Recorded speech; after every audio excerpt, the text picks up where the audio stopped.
భృతి అంటున్నారు. ఏం భృతి ఇస్తారని మీరు నిరుద్యోగులు అంటే ఎవరండి? దాని క్రైటీరియా ఏంది? ఈ రాష్ట్రంలో ఎన్ని లక్షల మంది ఉన్నారు లెక్క ఉందా మీ దగ్గర? కాంగ్రెస్ పార్టీ దగ్గర చెప్తారా? చెప్పాలి మీరు, మీకు నిజాయితీ ఉంటే. ఎంతమంది నిరుద్యోగులకు ఇస్తారో చెప్తే దానికి వాల్యూ ఉంటుంది. పాలిటెక్నిక్ పాస్ అయిన నిరుద్యోగ, ఐటీఐని పాస్ అయిన నిరుద్యోగ, డిగ్రీ నిరుద్యోగ, పోస్ట్ గ్రాడ్యుయేట్ నిరుద్యోగ, ఎవరు నిరుద్యోగం అంటే ఎవరు? మీ దృష్టి what is the definition of నిరుద్యోగి? First clarify that. Two things you have to clarify: who is నిరుద్యోగి in the state, number one. Second thing, you have to clarify ఎన్ని లక్షల మంది వాళ్ళ సంఖ్య. How many? Yes, how many? What is the number? What is the financial bearing? దానికి అయ్యే ఖర్చు ఎంత?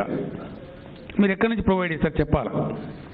ఎన్నికలలో ఆపద మొక్కులు మొక్కినట్టు ఎడాపెడా చెప్తామంటే జరిగే పని కాదు. 11 లక్షలు కానీ 12 లక్షలు కానీ 13 లక్షలు ఎంతమంది వచ్చినా 100% నిరుద్యోగులందరికీ కూడా ఈ భృతి అందిస్తాం. అది 3016 రూపాయలు అందించాలని చెప్పి కూడా డెసిషన్ తీసుకున్నాం. ఆ ప్రకారంగా